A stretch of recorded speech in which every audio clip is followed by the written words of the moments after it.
Good morning, everyone, and those that are joining. If you are coming to join the webinar on breast cancer screening in Manitoba, you're in the right place. We're just giving folks a few minutes to come in and get settled, and we will start in just a couple of minutes.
All right, I think we will get going for the morning. Thank you, everyone, for joining us. Today, this is a webinar put on by Cancer Care Manitoba called Breast Cancer Screening in Manitoba. My name is Dr. Donna Turner. I am an epidemiologist by training, but I have the pleasure of being the Vice President and Chief of Population Oncology at Cancer Care Manitoba, and the screening programs are in this portfolio. So this is really a pleasure for me to be here with the group of presenters you'll be hearing from, and also sharing with you clinical colleagues as well. So I'm going to be the moderator for today's session. Before we begin, I'd like to go with just through a few administrative type items so that we're all on the same page. First of all, please note that the webinar is being recorded so that we can make it available on our website. And within about a week of this webinar, you'll be able to find it up on the website. That's the Cancer Care Manitoba website. Also, the last 25 minutes of this webinar are going to be dedicated to you to ask questions that you may have. Please use the Q&A box at the bottom, not the chat, but the Q&A box is the one that we would like you to use. It's at the bottom of your screen. We do know that some questions were provided when people registered, and we have included those already in our plans to answer. So those early questions are already included. The information today is specific to Manitoba, so it's really important that anyone who's joining from another jurisdiction may need to be aware that they need to check with their own province's guidelines on breast cancer screening and the approaches, because there are some difference from province to province and in the territories. The next slide that I have is just my disclosure.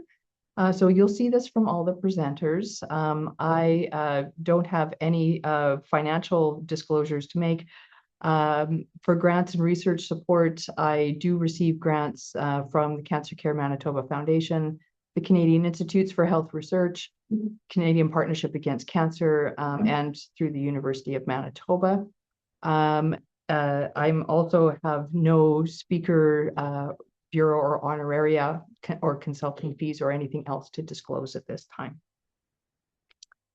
Really, there should be no there should be no bias to the information I'm providing in this presentation. So as we often start, I'd like to provide the land acknowledgement. And as I'm going through Cancer Care Manitoba's land acknowledgement, I'd like folks to take the opportunity to reflect on what their own journey in terms of understanding Canada's history, in terms of Indigenous peoples, and our own personal and professional journeys towards truth and reconciliation, what those are. So Cancer Care Manitoba provides health services across Manitoba on the traditional lands of the Anishinaabe, Anishinaabe, Dakota, Oate, and Dene peoples. We acknowledge that Manitoba is located on the homeland of the Red River Métis, and that northern Manitoba includes lands that were and are the ancestral lands of the Inuit. Cancer Care Manitoba acknowledges that colonial practices and policies have impacted the health and well-being of generations of First Nations, Métis, and Inuit who continue to experience inequities and obstacles in accessing healthcare, including cancer services along the cancer care or the cancer continuum. At Cancer Care Manitoba, we respect the spirit and intent of the treaties and treaty making. And we remain committed to working in partnership with First Nations, Métis, and Inuit people in the spirit of trust, reconciliation, and collaboration, while also improving cancer control and outcomes for all Manitobans. And so for me personally, I do reflect on my own journey, learning about the history that I did not learn in high school, Canada's history, and also really coming to understand that as the daughter of people who came to Canada from Western Europe, I have had a lot of advantages that others have not. And that my journey to truth and reconciliation includes continuing education of myself, but also in my own personal and professional ways, seeing what I can do to actually advance our goals that are stated in terms of the Truth and Reconciliation Commission. All right, so going on to the next slide, just the webinar objective. So this is what we expect, so that by the end of the session, you'll be able to identify the eligible population for breast cancer screening and how to access the technology, explain how the patient proceeds through the pathway, provide evidence-based, informed decision-making dialogues with your patients, and access more information in the future on the topic. So these are the things that we will cover in this, and we'll give you some grounding on and some directions as to where to go in the future. So on to our next presenter. I'm very happy to introduce Kelly Bunzeluk, who is the Director of Cancer Care Manitoba's Prevention and Screening programs, and she'll start us off with the updates to breast cancer screening in Manitoba, as well as the impact of change on stakeholders. So Kelly, over to you. Thank you, Donna, and good morning, everyone. As we do, I'll start with my disclosure. So I do participate in grants from the Canadian Partnership Against Cancer, the Cancer Care Manitoba Foundation, and the Urban Public Health Network. Those are grants related to cancer prevention, cervical cancer screening, and lung cancer screening. So I don't anticipate they will bias what I'm going to speak to today. I'm also here as an employee of Cancer Care Manitoba and am an advisor to the Canadian Partnership Against Cancer. I don't anticipate, next slide please, that what I'm going to speak to will bias the information that I'm providing. However, I will note for everyone that guidelines by their very nature are a compilation of evidence and reviews, and so I do encourage all of you to take some time to read the evidence backing the published guidelines, our guidelines, and the Canadian Task Force guidelines as you move through your learning journey related to breast cancer screening. Okay, so what are we doing, or what have we done related to breast cancer screening in Manitoba? So we are seeing these as 3 phases of change, although essentially all the phases are and have already begun to overlap. So in the first phase, we're working on expanding screening for underscreened individuals age 50 and over. So we are in particular focusing on underserved, underscreened, and equity denied individuals. And so we'll talk a little bit about that. That work has already continued or is already underway and has been underway for quite a while, but we are ramping it up as resources allow. Phase two, which we started actually a couple weeks ago now, was to accept self-referrals for people aged 45 to 49. And then the third phase, which we anticipate around December of this year, will be to accept self-referrals for people aged 40 to 44. And so next slide, please. Our guidelines. I'm going to start right in the middle because that's the part that hasn't changed. For people age 50 to 74, we recommend routine screening mammograms every 2 years at breast check. For people 75 years of age and older, again, this hasn't really changed. People 75 years of age and older are still able to be screened every 2 years at breast check. But we recommend informed decision making. And so as we go through this process, we'll talk a little bit more about the benefits and harms and how they're different by age group. And so encourage everyone to have conversations with their patients and with breast check, also with their family and friends about how the benefits and harms apply to them specifically.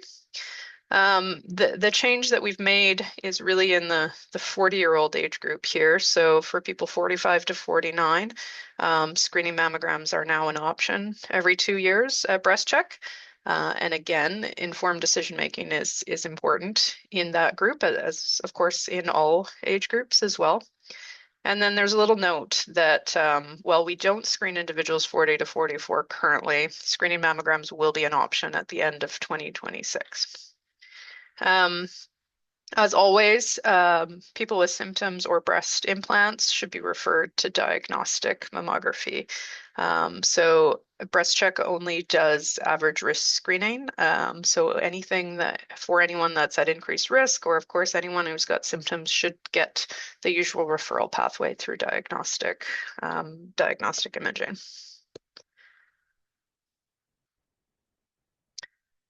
Next slide, please. So what is the impact of this change? I put this up because it affects not just breast check. As we increase screening at Cancer Care Manitoba, it affects the whole healthcare system throughout the pathway. So once this is completely rolled out, we anticipate that our screening mammograms will increase by 1.8 times. So it's a fairly significant increase on our end. But what that means is that we're sending about 2.5 times the number of individuals to diagnostic imaging. So these are folks that'll have abnormal mammograms that need further follow-up. So 2.5 times those individuals. And that's really because we anticipate more abnormal mammograms. We do anticipate more abnormal mammograms in people who are being screened for their first time and people of a younger age. And so that's why it's increasing at a different rate than the number of mammograms. We anticipate invasive diagnostic workup, so that's biopsies as an example, pathology to increase by 1.9 times, and then surgeries and cancer diagnoses to increase by 1.5 times. That's just within the program. And so, of course, we are working with health system partners to ensure that the downstream impacts of screening are managed appropriately, and that support and resources are available for folks who are within this pathway. Okay, so what's sort of changing for us? Can you put up so the current process is that when eligible individuals turn 50, they receive a letter of invitation at breast check. They're encouraged to call breast check, and over 95% of people call to book their own appointments. And then they can choose to speak with their healthcare provider or a cancer care health educator if they have questions. That's always been the case, and that remains the case for the age groups going forward. So that was what we were doing last year. It's funny to say that it was just a couple weeks ago.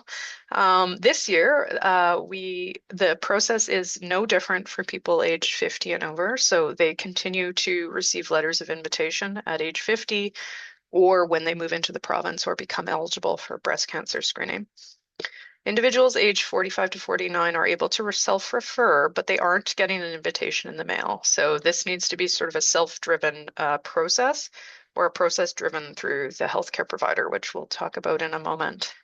And then once they're in the breast check program, all other processes are the same. So if they have a normal mammogram, for example, they will get another letter in 2 years reminding them to return. Breast check will refer them directly to any diagnostic testing and follow-up that's required. We'll continue to send letters to the client and the healthcare provider about the test result information. So none of those processes are changing with the change in age.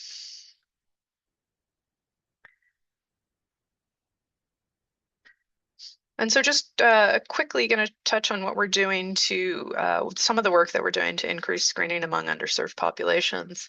The first one is that no primary care provider is required for anyone. Of course, we encourage people to have conversations with their primary care providers. And in fact, one of the primary drivers of behavior is a conversation with a primary care provider, but it's not a requirement for phoning the program. We don't require a requisition to get into the program.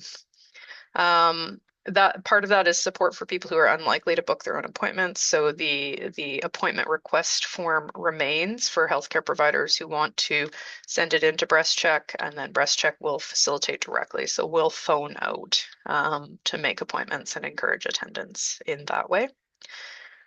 We have 2 mobile clinics currently, although are looking at expanding that number. These clinics travel to about 90, or actually over 90 communities now on a 2-year rotation. We also organize group trips, so these can be chartered flights that go into fly-in only communities, pick up a plane full of individuals, and bring them to a site for screening, or it could also be a bus trip from a nearby community. Of course, we continue with community outreach and education. We have resources available in multiple languages. We encourage the use of interpreters. We have various forms of media for education purposes. And then we also provide training throughout the community to support folks in attending screening. I think that's it for me. Thanks, Donna, and everyone. Great. Thank you very much, Kelly, for that overview of what it is that is on the plate and on the menu now for folks in terms of breast cancer screening in Manitoba. So the next speaker that we have is Dr. Alexandra Barchak. Dr. Barchak is the new medical lead for Breast Check, which is Manitoba's breast cancer screening program. She'll walk us through the potential benefits and the potential harms of screening. So over to you, Alex. Thanks, Donna. Can you guys hear me? Yeah, very well. Yes, we Okay, can. great. Yeah. Perfect. Thank you. All right. So good morning, everyone. My name is Alexandra Barchak. I'm one of the breast and adult radiologists here at Cancer Care Manitoba and working at Breast Health Center. I'm also the medical lead of the Breast Check program, as Donna mentioned. Next slide. Oh, sorry, you're on the presenter slide. I have no disclosures. Next slide. And I have no potential biases that may affect the information I am about to provide in this presentation. Next slide. Okay, so when we think about starting screening at an earlier age, so initially for us it will be 45 and eventually down to 40, of course we're doing so with the potential for numerous benefits for our patients. And one of the greatest benefits we're hoping to see is detecting cancer at an earlier stage when there are more treatment options. So these are cancers that are smaller, they are more confined, they have not necessarily spread to the lymph nodes or other sites of the body yet. And these patients then have a more favorable outcome with more treatment options and decreased morbidity over time. Of course, we're also hoping for longer term reduction in breast cancer mortality. And there is some increasing evidence that suggests that breast cancer may affect women of certain ethnicities at younger ages. So this would include women who are of Filipino or Black ethnicity. And in this demographic, there is some evidence that suggests introducing screening at an earlier age may be beneficial. Next slide.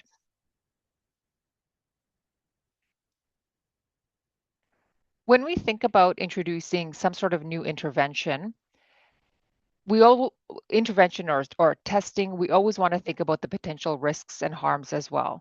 So one of the main risks, quote unquote, we want to think about are these false positives. Now, I think the word false positive is a slight misnomer because we are not creating false positive cancer diagnoses. So we don't want to fear monger and say that patients should not have screening because of these huge number of false positives of cancer diagnoses, but I like to think of these as false findings. So these are patients who go for a screening mammogram and are found to have some sort of finding on the mammogram. So it could be a density or an asymmetry or some sort of mass, and then they are committed to further workup. And this could be with mammogram, ultrasound, or some sort of intervention like a biopsy. And these are patients who then go on to have a benign result or benign pathology. Another potential risk would be the idea of overtreatment and its side effects. So, in this scenario, what we're seeing are patients who are diagnosed with a very small cancer that is typically quite indolent or slow growing and may not have resulted in any sort of significant effect to the patient. So it may not have become clinically apparent and may not have affected patients' mortality over the long term. We also think about false negatives. We know that younger patients are typically more younger patients have more dense breasts. We know that dense breasts may affect the sensitivity of mammography. So this may result in a greater number of patients that are receiving false negatives or false reassurance with their screening mammograms.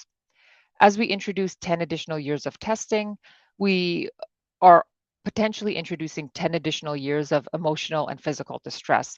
And it's also important to remember that screening does not necessarily prevent cancer or find all cancers. Next slide. So this is a busy slide, but I think this scenario nicely shows the difference between screening and not screening 1,000 people between the ages of 40 to 49 over a 10-year period. So on the right-hand side of the screen, what we're seeing is a situation where 1,000 people between the ages of 40 to 49 are not screened. And what we see is that 983 patients are not diagnosed with breast cancer, whereas 17 patients are diagnosed with breast cancer. And out of those 17, 15 will not die from the breast cancer, and 2 will die from the breast cancer. On the left-hand side, what we see is that when we introduce screening in that age demographic of 40 to 49 and screen 1,000 people, we now diagnose 19 patients with breast cancer. So 2 additional breast cancers are diagnosed. When we look more closely at that number of 19, what we're seeing is that 17 to 18 of those patients will not die from the breast cancer. 2 will be treated for a breast cancer that would not have caused a problem. So this falls into that overdiagnosis category. Up to 1 additional cancer death is prevented, and 1 to 2 patients will still go on to unfortunately die from the breast cancer, even if screened. So what this scenario shows us are that the differences are quite small between screening at 40, at 50, or introducing lower screening at 40. We also want to look at the top part of that box, which is what happens to the 981 patients that are not diagnosed with breast cancer. And what we're seeing, if you look at the yellow and blue dots, these are the patients that fall into that false positive category. So 368 patients will go on to have more tests, but not be diagnosed with breast cancer. And 55 patients will go on to have more biopsies with a benign pathology. So again, we really want to think about what benefit we're creating by screening an additional 1,000 people at the age of 40 and what potential harms we're causing. And this scenario suggests that the differences in breast cancer diagnoses and deaths may be quite small. Next slide. This is another way to look at it. So this is a modeling scenario, and this chart compares a screening program for 1,000 people that starts at age 40 and compares it to starting at age 50. The last column demonstrates a demographic or a population without screening. So without screening, if we look at 1,000 people, what we're seeing is we have 109 breast cancer diagnoses and 28 breast cancer deaths. Now, if you look at the middle column and we introduce screening at age 50 and screen every 2 years, we are able to prevent 6 to 7 breast cancer deaths. So instead of 28 breast cancer deaths, we lower that number to 21 to 22 breast cancer deaths. Now, if we introduce screening at 40 and screen every 2 years, so this is the first column on the left-hand side, what we see is that 7 breast cancer deaths are prevented. So 1 additional breast cancer death is prevented by starting screening at age 40. Another potential benefit with screening at 40 is there are 2 less chemo treatments. So we are able to save 2 patients from undergoing chemotherapy. So again, the findings overall suggest that the differences are quite small, and there are approximately the same number of deaths and cancers diagnosed.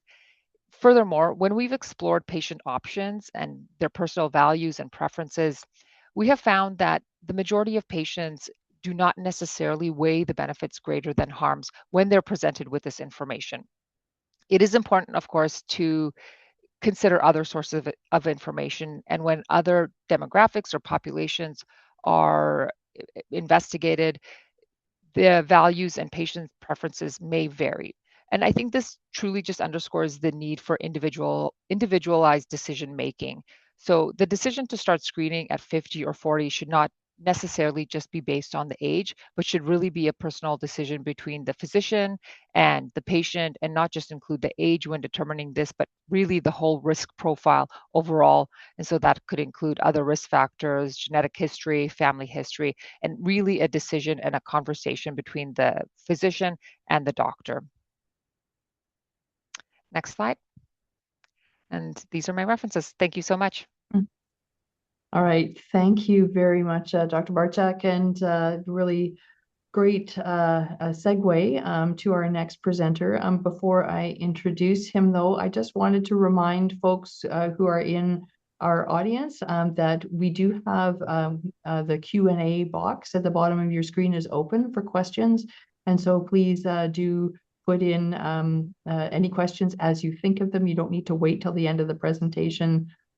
Please enter them and as you think of them. So but with that, building on what Dr. Barczak said, it's my pleasure to introduce our next presenter, Dr. Tunji Fatoy. Dr. Fatoy wears many different hats, but in this case, he is here to talk to you as our department head of primary care oncology at Cancer Care Manitoba.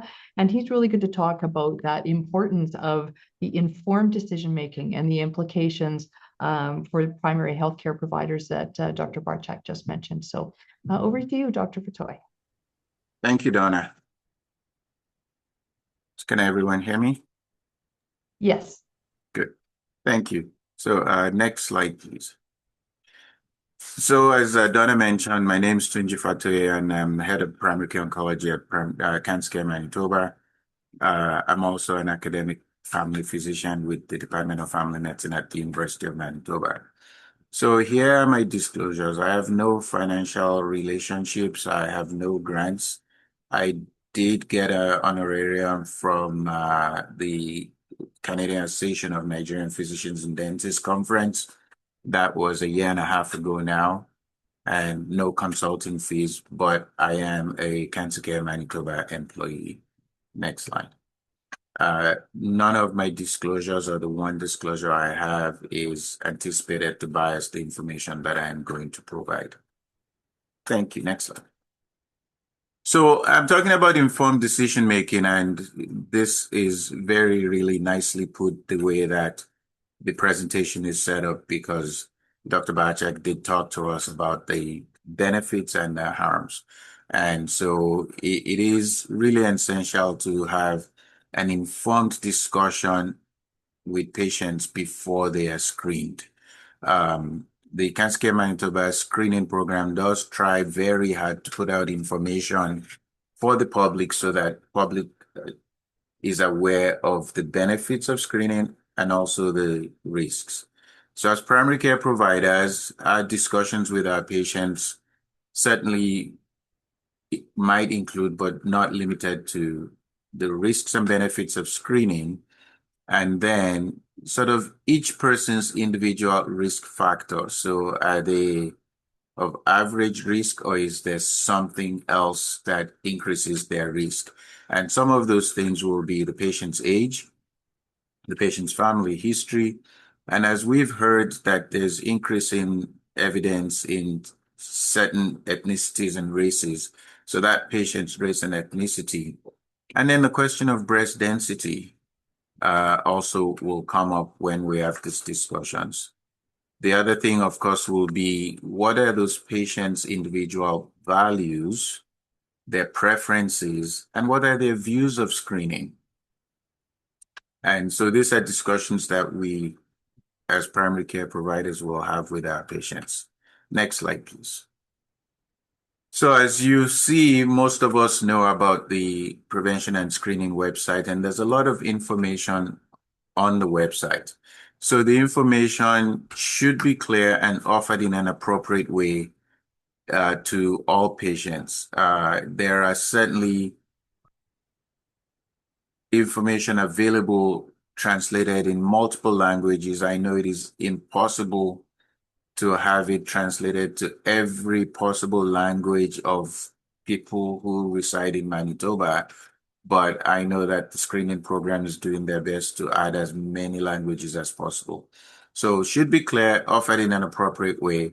And for us as primary care providers, these decision-making aids will help us when we're discussing the risks and the benefits of screening with our patients. And, a lot of this, I think, was sent to every primary care provider in the province, but it's also available readily on the website. So next slide. So what are the implications for us as primary care providers when we drop the screening age? And especially when, at least for the first time, for those patients younger than 50, so this year now, 45 to 49, and starting at the end of next year, 40 to 44, they're not going to get that automatic invitation. So it potentially increases the work volume for us because our patients will come and ask us these questions. And it may be something that we bring up during a preventative health visit. Because as a society, we've all been socialized to the idea that screening starts at 50. And every other screening, well, most other screening that's invitation starts at 50. So there might be that increased work volume when we get our patients who have heard this on the news come to us and say, how do I navigate this? So explaining to them what it's all about and how to access it might increase our workload. For us too, it will involve a change in our practice as primary care providers. For those of us who have been in practice long enough, you've kind of been sensitized to my patient's 50, and at 50, I'll start talking to them about you'll get an invitation for a breast check, you'll get your colon check invitation. Now we have to start thinking of it 5 years earlier. So it's something that as primary care providers, we need to be cognizant of and start to make some practice changes. Next slide.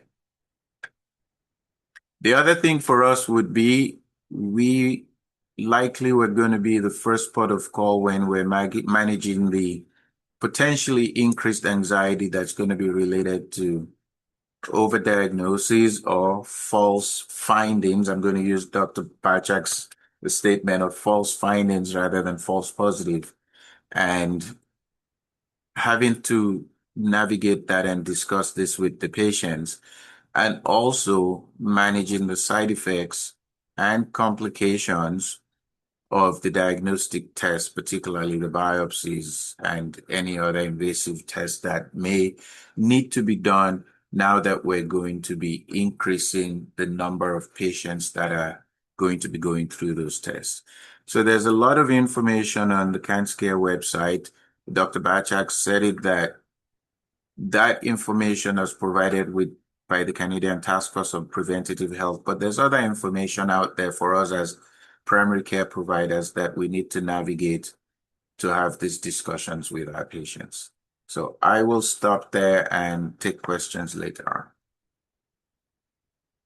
Right, thanks very much, Tunji. That was a good reflection on what this is going to mean for the audience of this talk in particular. Our last presenter, before we turn to the questions, the Q&A section, and thank you. We do have some questions coming in on the Q&A, so keep them coming. But our next presenter is Hira Sabzawari, our health educator with CancerCare Manitoba's Prevention and Screening program, and she's going to highlight the new resources that are available to support patient decision-making about screening. So, Hira, over to you. Thank you so much, Donna. Good morning, everyone. I have no disclosures outside of the fact that I am an employee of Cancer Care Manitoba, and I don't anticipate that biasing the information that I'm about to provide in this presentation. Next slide. This is just a reminder. So how do patients or clients book appointments? So eligible clients will give us a call at 1-855-952-4325 to book an appointment. Healthcare provider referral is not required. I wanted to also mention that during this phone call, if there is a client that expresses a need for further information, we are now, and as we have done previously, giving the option of being transferred to a health educator so that a patient is able to learn more and make an informed decision on whether to screen. Next slide. Here we have the public website. Both of our websites, the healthcare provider as well as the public website, have been updated.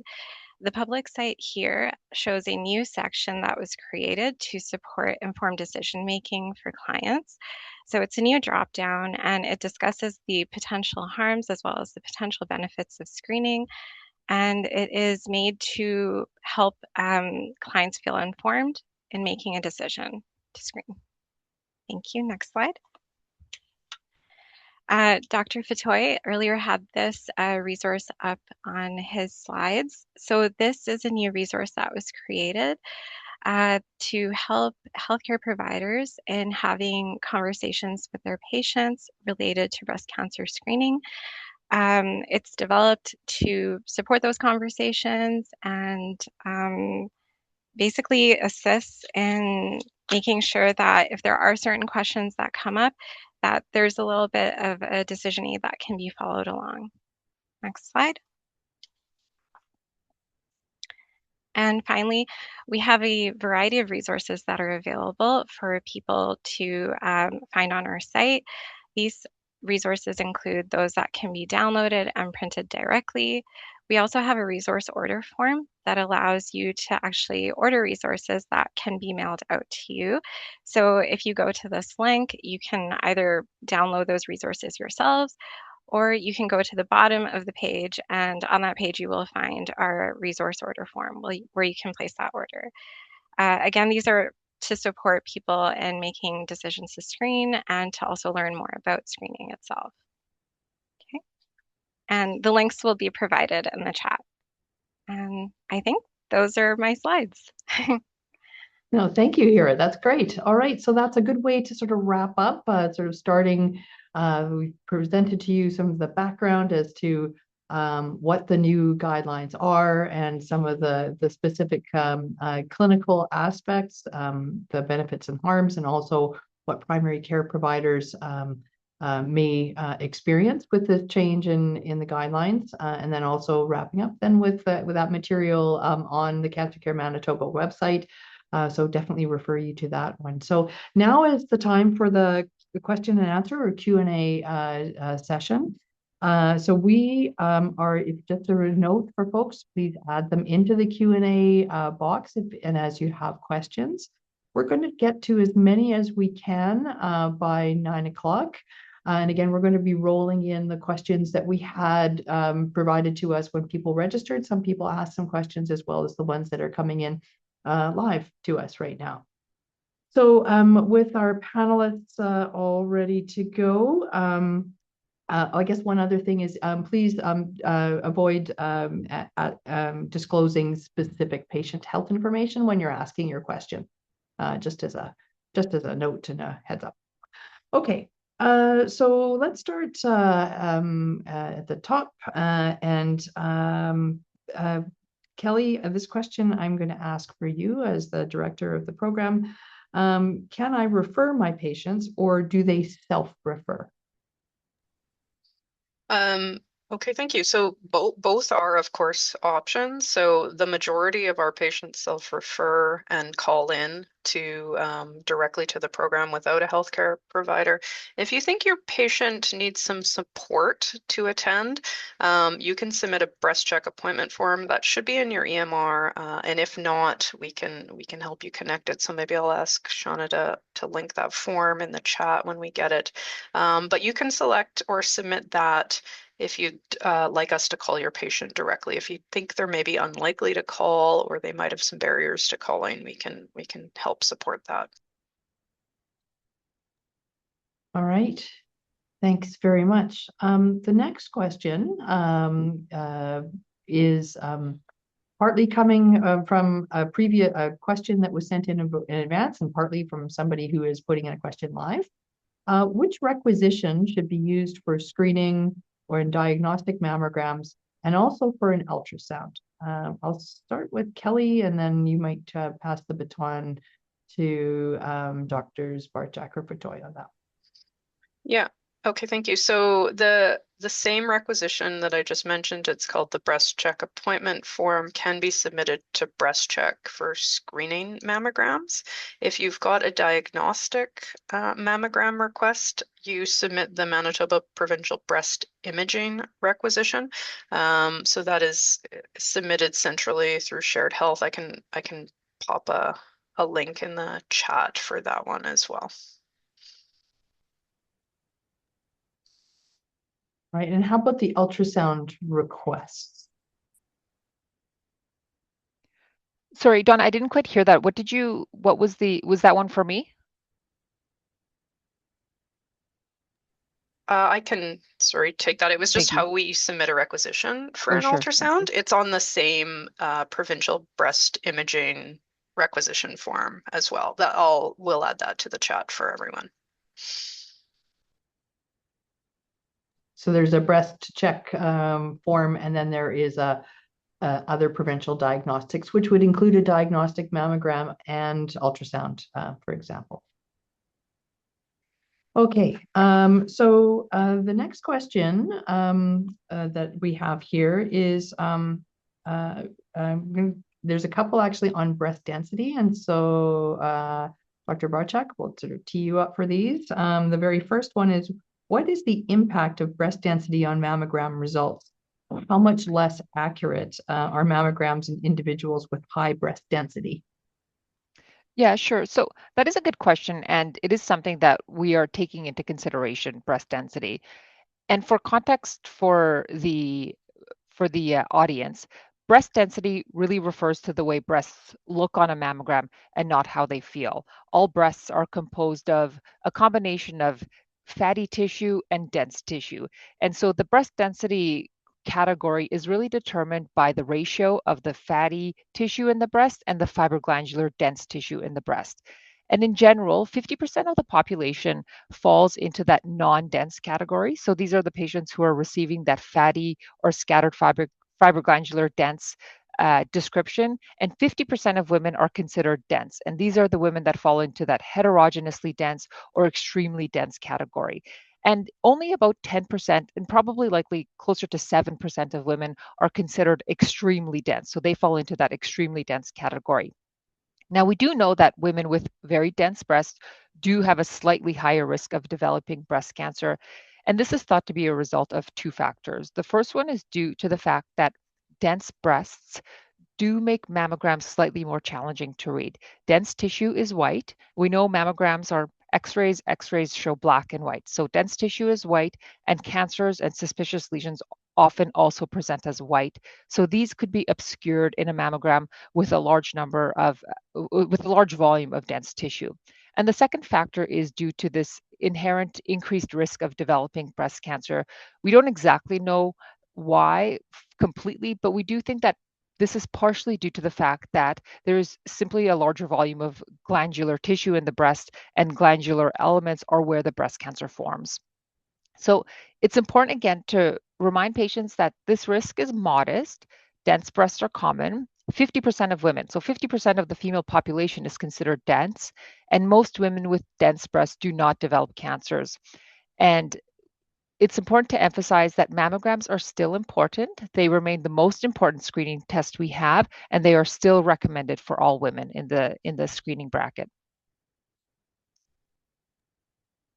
Thanks very much, Dr. Barchak. So the next question is really related, but it came in on the Q&A, and I would like to share it because I think it does raise some experiences that I think our primary care provider audience might be finding. Breast density, that Breast Check is now reporting on in letters, does worry some of the ladies, and several times density has been referred to as a risk factor. And could we clarify what the density, which is mammographic density, is considered a risk? And I think you've done that, Alex. I don't know if you want to add anything more, but I do appreciate the framing of the question, that there is a worry, and that I think having some conversation with patients about density, just as you described, is really helpful. So thank you for that. I don't know if you want to add anything else or before. Yeah, no, I think it was mainly covered in that first question. And I think it's just important again to emphasize that we do talk about dense breasts as being associated with a slightly higher risk, but again, this risk is very modest, and 50% of women have dense breasts. So we don't want to fearmonger and introduce this idea that there's this significant increased risk of breast cancer. The risk is really quite modest. Most women with dense breasts do not develop breast cancer. Yeah, thank you very much. I know something that I frequently share too is to remind people when I don't talk to patients obviously, but I talk to public, but just to remind people that, if there's something that's not right for you, if you experience a symptom, even if you just had a mammogram, that they need to come and have a follow-up conversation with their healthcare provider, because the mammogram is not perfect, and it's really important that people respond to symptoms that aren't usual for them. Another question that we have here that came in is, and Alex, I think it's going to be for you mostly. What's the role of MRI for breast cancer screening in high-risk patients? That is, those with a very strong family history of breast cancer. Sure, yeah. So I think that kind of goes along nicely with the other conversations we were discussing about supplemental screening. So MRI or ultrasound and supplemental screening in patients with high risk or dense breasts. And I think, again, it's important to acknowledge the relevance of breast density, like we've discussed, but also put it into context and establish that this increased risk of dense breast is quite modest when we compare it to the average risk women. So what we know is that on a population level, we need to recommend tests that improve meaningful outcomes, things like reducing advanced cancers and reducing breast cancer mortality, while having to balance the harms, the costs, and feasibility of implementing these tests. So that is why not every test that could be helpful on an individual basis becomes a population recommendation. And so when we discuss this with patients, what I think is helpful to emphasize is that while tests like MRI or ultrasound can find additional cancers, the current evidence has not clearly demonstrated routine supplemental screening in average risk women reduces breast cancer mortality or interval cancer rates at that population level. It's also important to just note that these tests, again, substantially increase these false positives or false findings. They may lead to increased biopsies, overdiagnoses, anxiety, downstream imaging, possibly delaying care if necessary. So I think, again, it just comes down to these trade-offs and personalized decision making between the physician and the patient. Most patients do not require supplemental screening. Some patients are considered to be at increased risk, and in those situations, it may be reasonable to pursue additional testing. Now, I did notice that one of the questions asked specifically, and Donna, you may have mentioned this about MRI for breast cancer screening in high-risk patients. So I just wanted to comment on that as well here, kind of segueing nicely from what we talked about. And specifically with MRI, MRI is a very sensitive and useful test in many scenarios. And we do recommend MRI for patients who have a greater than 25% lifetime risk of developing breast cancer. Now, these risk assessments are based on what we use as the Klaus model, which takes into consideration certain risk factors such as family history and other risk factors. There are numerous models that are used. They're easily found online. None of them are perfect, but all of them can be helpful and again, can be found online to establish that risk for your patients. So in some scenarios, in patients who do have a true high risk or increased risk, MRI can be a useful test. Again, with the conversation of the potential downstream effects of introducing such a sensitive test. Great, thank you very much. Yes, there was also a question that was sent in advance, which had asked a question about how do we respond to patients requesting additional screening, ultrasound or MRI for dense breasts specifically. And is there any so this is not just a patient requesting, but worrying about having dense breasts and wanting to make sure that they're asking for the right amount of imaging. Any further comment on that? Yeah, I would again say that, dense breasts are found in 50% of women. So many average risk women have dense breasts, and we just have not demonstrated that there is any benefit or any evidence that shows that introducing supplemental screening will reduce breast cancer mortality or improve interval cancer rates. Now, if patients with dense breasts go on to have their risk factors analyzed and placed into a lifetime risk model and are found to have increased risk, then in those situations, they could be good candidates for supplemental screening. But on a population level, we are not recommending them as supplemental screening. All right, thank you very much.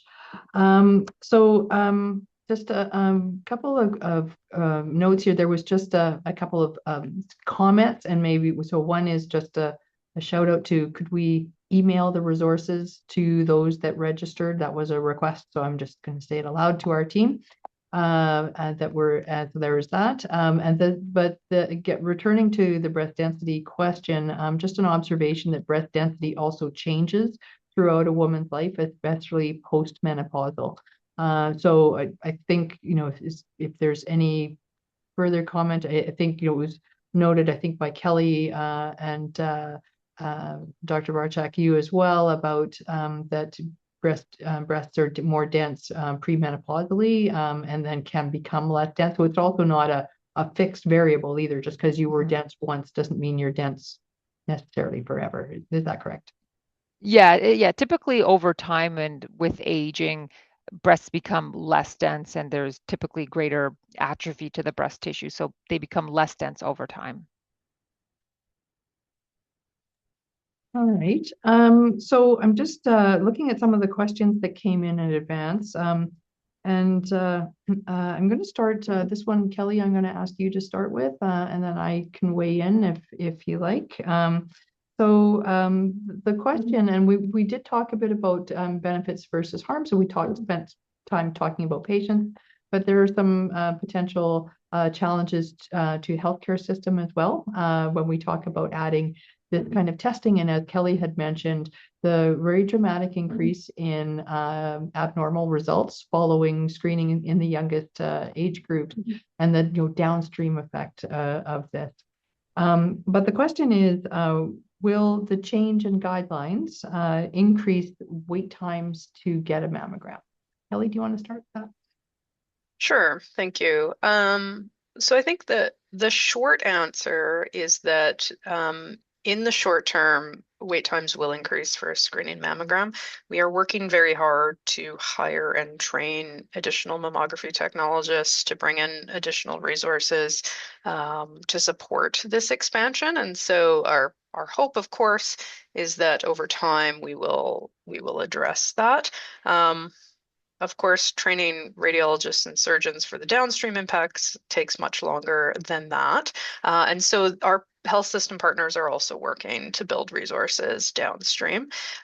Just a reminder, though, is that for breast cancer screening is for asymptomatic average risk individuals. So these are folks that don't need that don't have a diagnostic indication for a mammogram.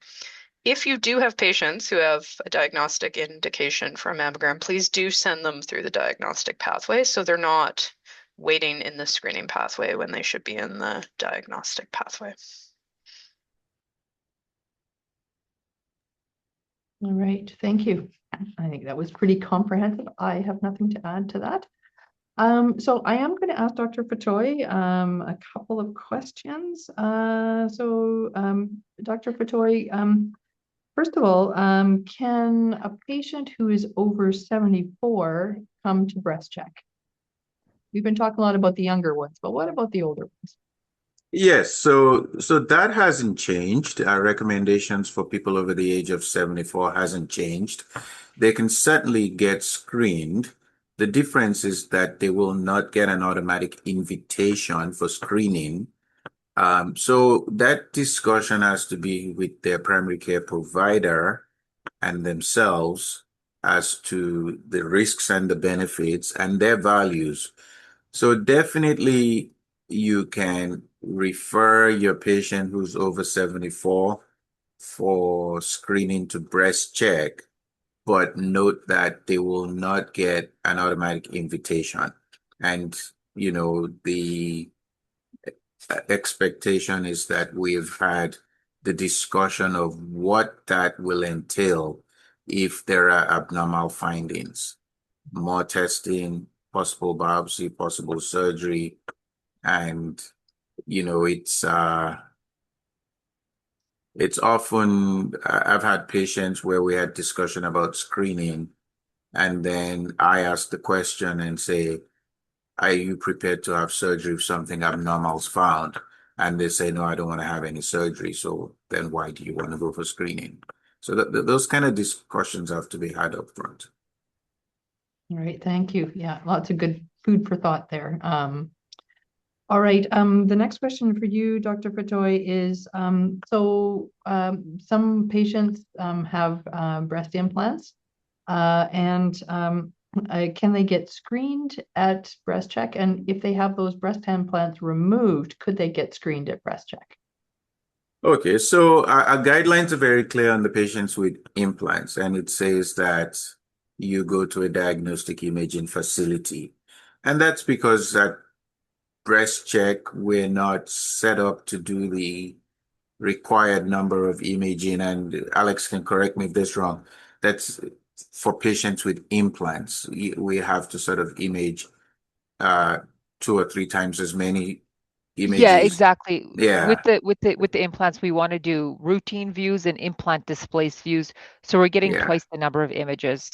yeah. So breast check's not set up for that if they have implants. If, however, the patient has those implants removed and they're still within the screening age, then they can come back to breast check to be screened, provided there is no other abnormal findings. Because once a patient has symptoms, it's no longer screening. All right, thank Good. you. Okay. The next question that I have is for Kelly.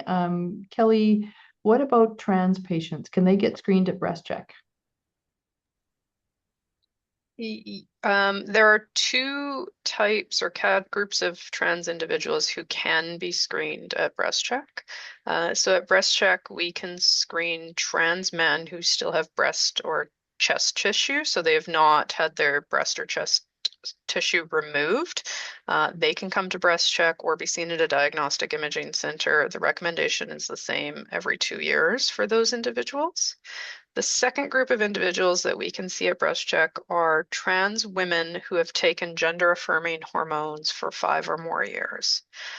So trans women who have taken gender affirming hormones for 5 or more years can be seen at breast check or at a diagnostic imaging center. Other trans individuals, so for example, trans women who have not taken gender affirming hormones, screening mammograms are not recommended for those individuals. All right. Thank you. That's a good to clarify the different there's different sort of groups of trans individuals that I think have to be considered. So thanks for clarifying that one. Just a couple more questions before the top of the hour. Dr. Barczak, I'm going to ask you this one. for a patient with family history and no personal history of breast cancer, can they get screened at breast check? So patient has family history, but no personal history of breast cancer. Can they get screened at breast check?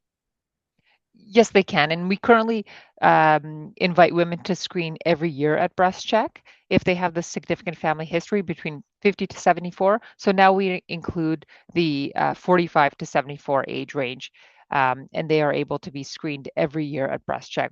If that patient is between 40 to 44 years of age, those patients should be referred to a diagnostic center.